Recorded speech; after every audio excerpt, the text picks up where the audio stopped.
Hey guys, welcome back to another episode of the Home and Loan Show. My name is Subhan Sundarari from Affinity Mortgage Solutions, and I'm here joined by my two co-hosts, Swarv Masan from Affinity as well, and I've got Kapil here from Century 21 Atria.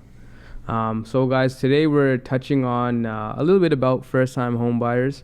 I think that's a bulk of at least Kapil's clientele and ours as well. For sure. Would be first-time home buyers. There's obviously a big market out there that you guys may not know about, things that you guys may not know about, and we're obviously here to alleviate those questions. Our show really is predicated, guys, on educating you. So Exactly. we'll give you examples, we'll give you real-time scenario solutions, and bounce a bit off of each other. So sit back, have a listen, and hopefully you'll get to learn something today, and so will we. For sure.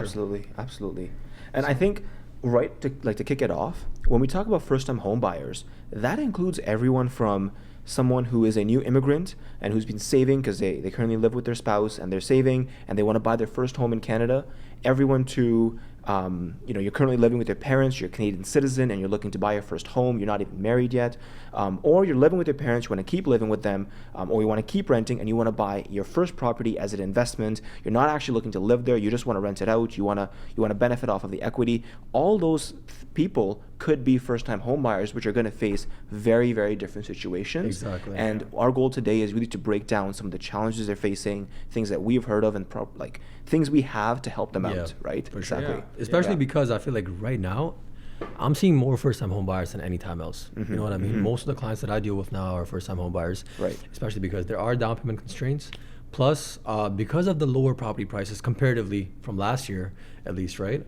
We are seeing that a lot of first-time home buyers want to enter the market. Yep. Right? And that's why I think it is a good topic to discuss, for sure. Exactly. Yeah. Sure. I mean, just starting off, what people need to know about is, okay, how much, I guess the question is, how much do I need to get into a home? The baseline here is 5% of the home value, right? So if you're buying a home for $500,000, you're gonna need, what is that, 25K? 25K. Yeah. 25K. So it's typically anything over 500, you're gonna pay 5% on the first 500, and then 10% of the remainder. Yeah. Till $1 million. To up to $1 million. So anything over $1 million, it's gonna be automatic 20%. Yeah. Right. But for the first timers, especially in this market, we're seeing these house prices, the way they soared last year, it was ridiculous. So I think the first thing for us to say is, like, set your expectations about buying a home, right? Yep. You might not get, I know we touched on this last time as well, but it's something that I need to keep harping on because people don't necessarily get that fact, is that, man, you're not going to get into a home or a detached or a semi-detached right away if you're not a dual income household, right? If you're one person, single income, 50 to 100K salary, the baseline would be to kind of multiply that by 4.5 times. Exactly. And you can see what you get qualified for, right? This is barring any debts that you might have, right? But for sure. And we can do the math on that, right? Like, just very high level. This is a rule of thumb, right? This is not something to that they're the experts, right? Banks are the experts. Like, you talk to them and they'll give you more information. But you're making 100K. Rule of thumb is 4.5 times that is the mortgage you get approved for, right? So that's 450K. So if you have minimum savings and you want to give the minimum down payment of 5%, that's additional 25K approximately. The home you're getting is about 475 to 500,000. That's not an amazing home in the GTA, right? That's not a mansion within prime real estate, right? What's important is that, of course, you can give a higher down if you've been saving for a long time in order to get a larger home. But for most people, they don't have that, right? And that's actually a very common problem among first-time home buyers. The big challenge, saving money, right? Exactly. Like, we're talking about a time when inflation is high, interest rates are high. From all possible avenues, first-time home buyers have it hard in terms of saving money, right? And the goal is to keep saving money to buy a home, which will allow you to save money again, right? You're trying to buy a home to save money, but you can't save money to begin with. So it's really important to remember that it's all about patience, taking your time, knowing when the market is right for you, talking to the experts from the get-go, and make your way in when you're comfortable, right? There's no reason to take a big risk with your first home, but it is important to make sure you look out for good opportunities, right? Yeah, exactly. Absolutely. I think, like, just in terms of examples, like Kapil, you said there's a few different people who would qualify as first-time home buyers. If you're like just a young person who's kind of grown up in Canada, and you've got the bank of mom and dad to kind of rely on, and they can give you that 5%, 10% down.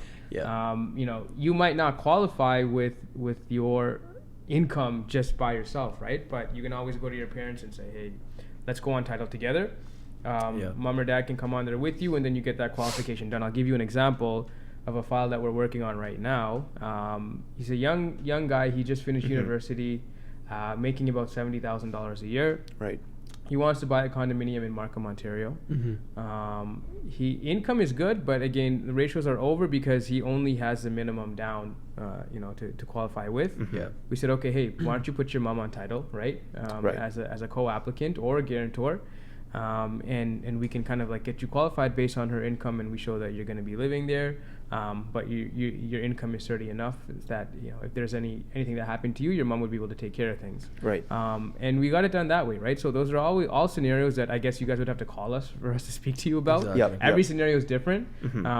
But getting that understanding of how things would work, it's not all a lost cause. That's why it's so important to talk to your realtor first and then reach out to a mortgage advisor too. Exactly. I feel like that's exactly where a realtor and a mortgage agent do come in, because there are times where I'd have clients, go on Google and search up the Canadian government website, right, on the first-time homebuyer incentive and things like that. But the advice that we can kind of give you, it's going to be unselfish advice that actually would help you in the future, right? Right. I think there's one deal that we're working on together. Right? And the guy, he has an amazing job, making about $150K, but just because of these down payment constraints, he's not really able to qualify for much more than about $550,000 or $600,000 in a mortgage in mortgage value, right? So it is challenging, and we do definitely understand that, right? And that's where we kind of come in. We can kind of guide you and try to help you out with the whole process, right? And that's very interesting. I'm glad you brought that up. You basically read my mind, right? Because even with 550, 600, we are able to, we've been doing house viewings constantly. We're able to find good options. Yep. But we're now in a market where house prices have come down. Investors aren't going crazy with trying to outbid everyone, but there are still a lot of people out there who are trying to pick up good opportunities. So even when we put offers in, there are offers we put in where we got 27 other offers competing with us, right? Another one we submitted, we got 18 other offers, right? What that tells us is that there was 18 other interested buyers. A lot of them may be first-time home buyers. Some of them may be investors who were looking to purchase the exact same home. And that's really interesting, right? Because that means that inventory levels for houses up for sale are actually quite low, right? There is still a huge demand in the Toronto real estate market. And the result of that is, we've spoke about this before, where even though house prices have come down significantly from February 2022, February 2023 was the first month where month to month from January, we saw home prices tick up again. We saw inventory still going down. So, what that means is when house prices are going up, demand is going up and inventory is going down, so supply is going down. This is basic economics, right? Exactly. Where, it's going to become challenging, but it's all about finding the thing that's right for you and trying to make it work, right? What we're also seeing is there are a lot of supply bottlenecks as well, right? There is a shortage of resources, right? There isn't enough housing in the market, man. There really isn't, right? And on top of that, I think the Canadian government's plan is to bring in, even more immigrants over the next couple of years until 2025, right? Now, where are these extra 1.5, 2 million people going to live, right? There are no houses. Rent prices have skyrocketed. Absolutely. Right? So, housing, the market, I know it has definitely dropped. Even the prices have dropped. But in the future, I definitely see it going up for sure. Exactly. Especially because there is so much demand and there isn't enough supply to match that, right? And there's reason to be optimistic, right? Exactly. Exactly. And Kapil, I know in this case you saw a lot of offers on that property, right? And I know, Subin, we used to deal with a lot of multiple biddings, man, back in the day, right? Even till last year, a couple of years ago, lots of multiple biddings on the same property, right? How's that going, man? Like, are you seeing that on a lot of properties, or was this like a one-off case? No, not at all. This is something that, even when I talk to my realtor friends, it's become a norm once again, where we are seeing multiple offers. We're seeing bidding wars pick up again. We're seeing this competitive market landscape come right back. So if you're looking to sell, what's really important is pricing the property right so that you can attract that attention, staging it, doing what you need to make sure you get that attention that has to come to that property, so that you can get the right price for it. And their agents are doing a great job of that, right? They know exactly how demand has been picking up. They know exactly how to get attention, and as that attention builds up, so do multiple offers. So it's really important to work with a good agent when you're selling, but also when you're buying, so that you can pick out on a property, know how offers are going, be practical about what you can offer and what the property is actually going to go for. Yeah, and I might be going off a tangent right now. Yeah. But staging, it's so interesting to me how staging can really take a house's value from 900K to like $1 million, right? Exactly. How does that work exactly, man? Because I know I have dealt with a couple of realtors in the past too that do their own staging, right? And they just kind of pay it out of their own pocket. Exactly. Right? But how important is staging? Like how what kind of role does it play? Yeah, that's very interesting. Staging is, especially in this kind of market, I would say it's very important because you want to get that attention. Yeah. Because you want to make sure people notice your homes. You want the photos to be nice. You want the videos to be nice. Yeah. And the way it works is, we work with a variety of different companies. Like I have worked with people who stage homes for different levels, different programs or packages, and it can be large homes or small homes. They'll bring their furniture in, and I can totally understand from a seller's perspective why that can be a bit inconvenient. Because your stuff has to be moved away, but it makes a huge difference in the look of the home, makes a huge difference in how it sells. For right. Sure. So and to that point, what's really happening now is a lot of homes that get listed, they will then say that offer presentations are going to happen in the next 2 or 3 weeks. There are going to be open houses every weekend. So it's really just a matter of 3 weeks where that seller has to stay with this staging furniture. And after that, hopefully, they get enough offers, they're able to sell the home. So the process can move quickly. And I say 3 weeks because the average time right now to sell a home is about 30 days. Of course, that really differs based on exactly which pocket or which market you're looking at. Absolutely. But that's really how it goes. And when you're a first time home buyer, kind of getting it back as well to that, it's really important to notice that when a home is staged, it has a different look to it. It's meant to look more homely, and it's really important that when you go there, you have to make it your own home. So you can change it up, you can do things differently, but it's really a great way to get in perspective for how that home could look. How it could look, for definitely. sure. For sure. Even going back to like this whole shortage of housing. What like really always made me upset, and I didn't understand this, is what's happening with this whole blind bidding process, because as a realtor, I'm sure for you even, Kapil, it's probably frustrating to kind of go in there.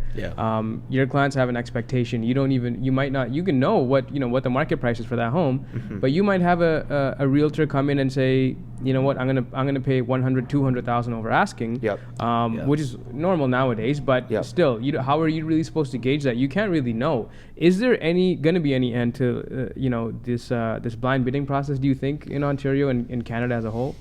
That's an interesting question. I think it really comes down to how investor mindsets change, or not investors, like really just home buyers' mindset change, right? It's usually investors who have that cash who are able to make such a high bid. And when they find a good opportunity, they will jump on it because they know. And there's so many different kinds of investors, right? We could have a whole other talk just about that, right? People who are looking to renovate a home, people who are looking to just flip, so on and so forth. But it's really important to understand that, sure, there are people out there who are doing that kind of thing. Is there an end to it? There's no answer to that. I think that's a question for the government. Yeah, a question for the government there. But what's really important is to find a home that works for you, right? Sometimes you can get outbid. You cannot be upset over that. You cannot, feel like this has to be the perfect home.